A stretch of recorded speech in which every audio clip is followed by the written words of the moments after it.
Hi viewers, இன்னைக்கு ஒரு morning vlog தான் வந்து பார்க்க போறோம். ஒரு 6 o'clock போலவே வந்து ஒர்க் ஸ்டார்ட் பண்ணியாச்சு. மார்னிங் வந்து டீ வச்சு குடிச்சிட்டு அப்படியே வந்து கோயிலுக்கு கிளம்பிட்டோம். எந்த கோயிலுக்கு பாத்தீங்கன்னா முருகர் கோயிலுக்கு தான் வந்து இன்னைக்கு போயிட்டு இருக்கோம். முருகர் கோயிலுக்கு போயிட்டு வந்து அப்படியே வந்து பால் பாயசம் செய்யலாம்னு சொல்லிட்டு ஒர்க்க ஸ்டார்ட் பண்ணியாச்சு. பால் பாயசத்துக்கு வந்து ஜவ்வரிசி தான் வந்து சின்ன ஜவ்வரிசி பெரிய ஜவ்வரிசி ரெண்டுமே எடுத்திருக்கேன். ரெண்டுமே ஊற வைக்காம அப்படியே கழுவி அடுப்புல வச்சிருங்க. தண்ணி வந்து தேவையான அளவு ஃபர்ஸ்டே வந்து ஊத்திடுங்க. அதுக்கப்புறமா வந்து தண்ணி சேர்த்தீங்கன்னா பாயாசம் வந்து டேஸ்ட் நல்லா இருக்காது. தண்ணி வந்து எந்த அளவு வேணுமோ அந்த அளவு வச்சு நல்லா வந்து வேக விட்டுருங்க. அப்பப்போ கலக்கி விட்டுட்டே இருக்கணும், இல்லைன்னா வந்து அந்த ஜவ்வரிசி வந்து அப்படியே வந்து ஒட்டிடும்.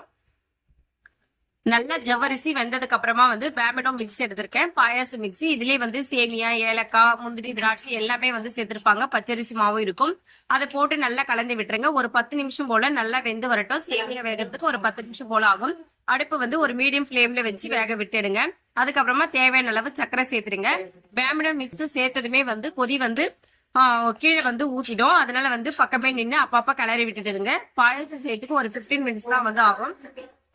சக்கரை போட்டதுக்கு அப்புறமா நல்லா மிக்ஸ் பண்ணிட்டே இருக்கணும். சக்கரை போட்டதுக்கு அப்புறம் நீங்க அப்படியே வச்சுட்டீங்கன்னாக்கா பொங்கு வந்து எல்லாமே வந்து கீழே ஊத்திடும்.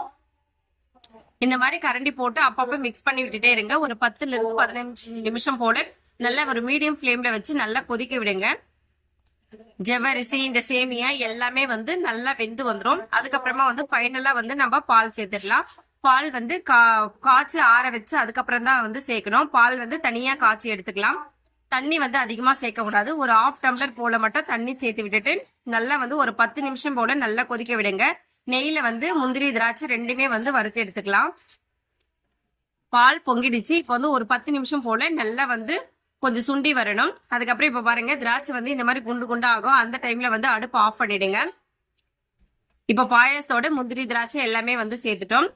அதுக்கப்புறம் தேங்காய் வந்து நெய்ல வந்து ரோஸ்ட் பண்ணி எடுத்துக்கலாம். துருவி எடுத்திருக்க, கட் பண்ணி சேர்த்துக்கலாம். நான் வந்து இன்னைக்கு துருவி தான் எடுத்திருக்கேன். இதை வந்து நெய்ல நல்லா ரோஸ்ட் பண்ணிட்டு அதுக்கப்புறமா வந்து பாயாசத்தோட மிக்ஸ் பண்ணிடுங்க. டேஸ்ட் வந்து ரொம்ப சூப்பரா இருக்கும்.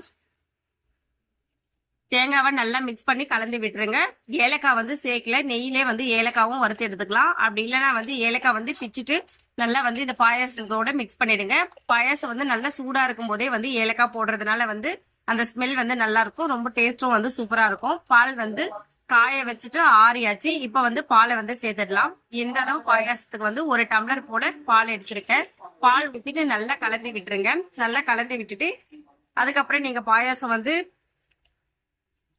சர்வ் பண்ணிக்கலாம். இந்த மாதிரி நீங்களும் ட்ரை பண்ணி பாருங்க, ரொம்ப டேஸ்டியா இருக்கும். இன்னொரு மெத்தட்லயும் வந்து பாயாசம் செய்யலாம். எப்படின்னு சொல்லிட்டு பாத்தீங்கன்னா, பால் ஃபர்ஸ்ட் காய வச்சுட்டு அதுல ஜவ்வரிசி, சேமியா எல்லாமே போட்டு நல்லா வேக வச்சு எடுத்துட்டு ஃபைனலா வந்து முந்திரி, திராட்சை நெய்ல வறுத்து சேர்த்துப்போம். அதுவும் வந்து டேஸ்ட் வைஸ் ரொம்ப சூப்பரா இருக்கும். இந்த மாதிரியும் பால் பாயாசம் செஞ்சு பாருங்க, ரொம்ப நல்லா இருக்கும். என்னோட சேனல் பிடிச்சிருந்தா சப்ஸ்கிரைப் பண்ணுங்க. தேங்க்யூ.